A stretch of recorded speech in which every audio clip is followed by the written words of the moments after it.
Olá, eu sou Maria Arada, coordenadora dos programas de promoção da saúde. E esse é o nosso programa Qualivida TV, um programa semanal que tem como principal objetivo esclarecer dúvidas sobre qualidade de vida, bem-estar e promoção da saúde.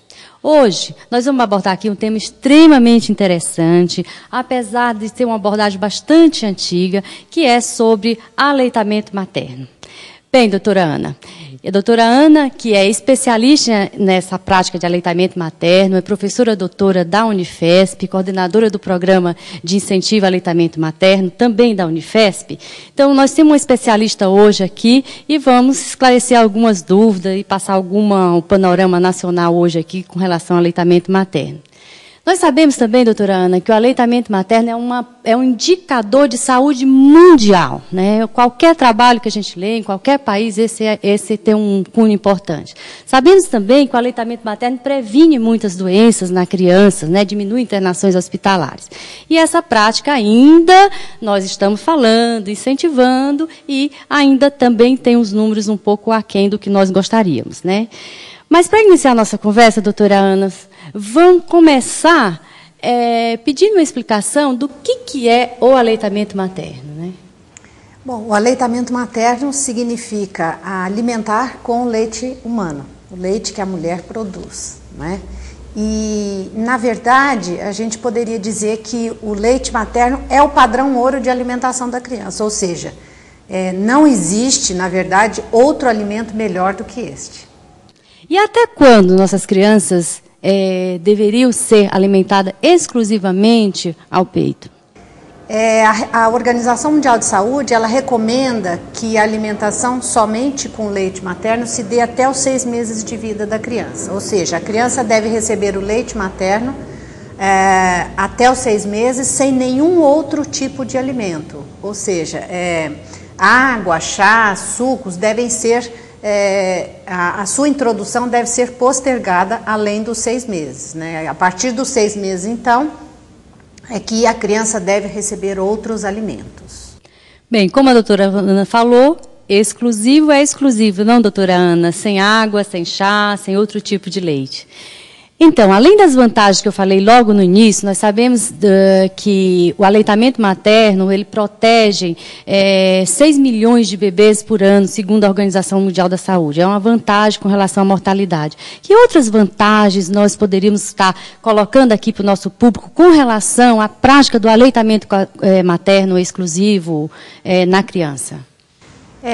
Com certeza, nós poderíamos dizer que as vantagens, elas estão muito relacionadas não só à criança, mas à mãe, à família, à sociedade. Então, de um modo geral, são inúmeras as vantagens. Na criança, por exemplo, previne contra doenças infecciosas, especialmente as do trato intestinal, previne contra as alergias,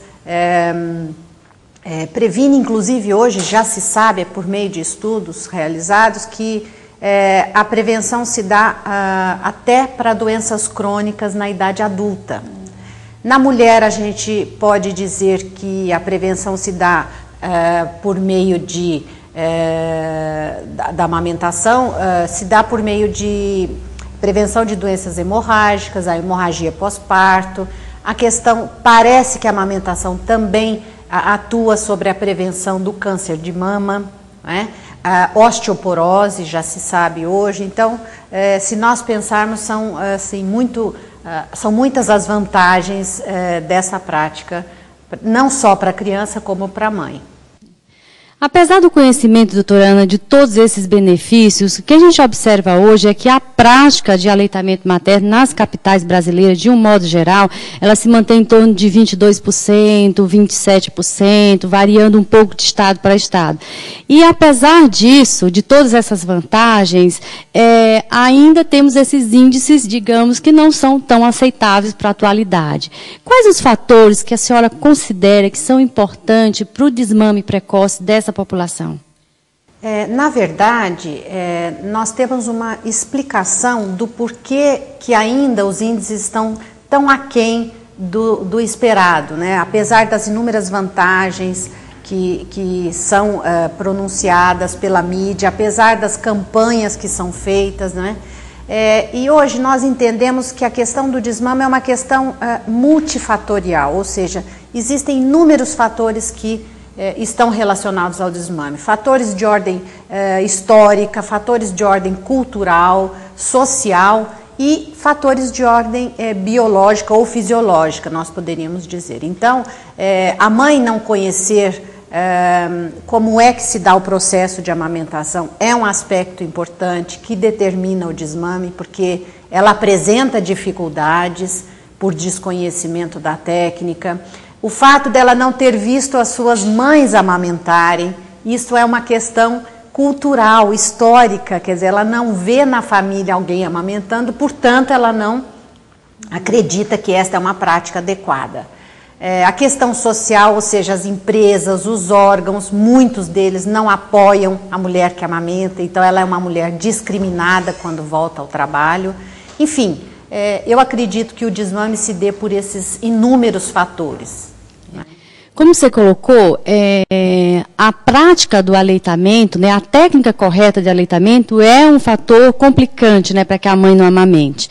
Na sua experiência, você poderia agora passar para a gente de uma maneira rápida, uma técnica correta de aleitamento, porque a gente sabe que muitas mães começam o desmame precoce já na maternidade por não usar a técnica correta. Cria fissura, ela sente dor e acaba desistindo já na maternidade ou muito próximo, os primeiros dias, a desistir. Então, você poderia demonstrar aqui para nós, para os nossos ouvintes, a técnica de amamentação correta para o nosso bebê? Com certeza. Eu acho que existem dois aspectos importantes em relação à técnica. Eu diria que é a posição da criança ao ser amamentada e a posição da boca da criança quando ela vai fazer a apreensão, né, para poder realizar a sucção. Então, para isso, eu trouxe um esboço de uma mama para mostrar exatamente aonde a criança deve fazer a apreensão correta. Então, aqui nós temos um formato de uma glândula, né?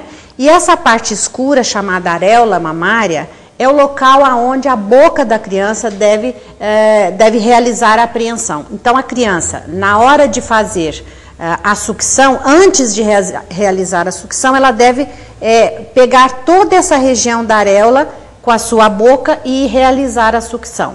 Então, esse é um aspecto importante que normalmente as mulheres desconhecem, porque elas acham que o leite sai somente pelo mamilo, e na verdade não é. Os depósitos de leite, eles ficam embaixo dessa parte escura.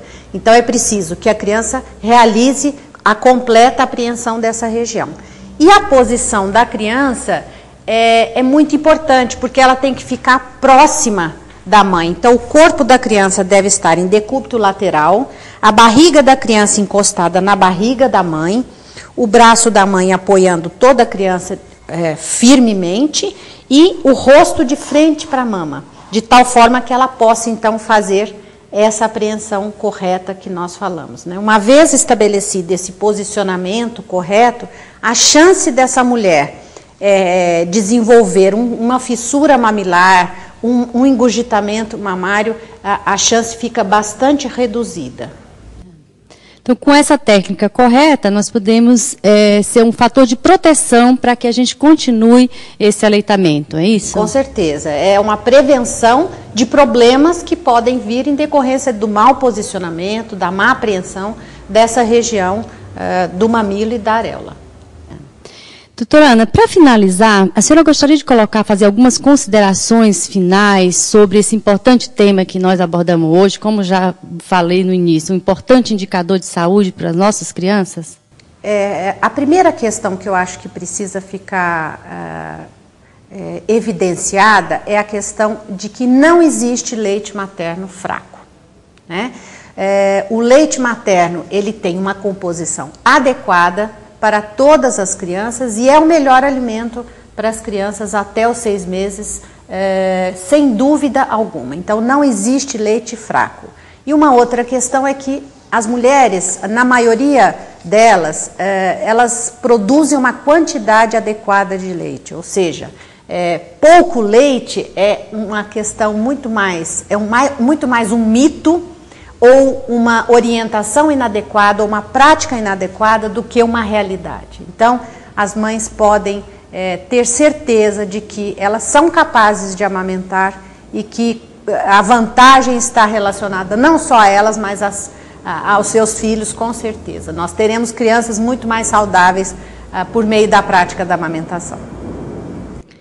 Bem, com toda essa excelente explicação, eu acredito que nós contribuímos hoje aqui para uma prática mais correta com relação ao aleitamento e, como eu já falei em outros programas, prevenir é melhor que remediar. Vamos cuidar da nossa saúde, principalmente da saúde dos nossos bebês, né? Certamente, amamentando, esses bebês terão uma vida mais saudável e se desenvolverão com todo o seu potencial. Muito obrigada, doutora Ana.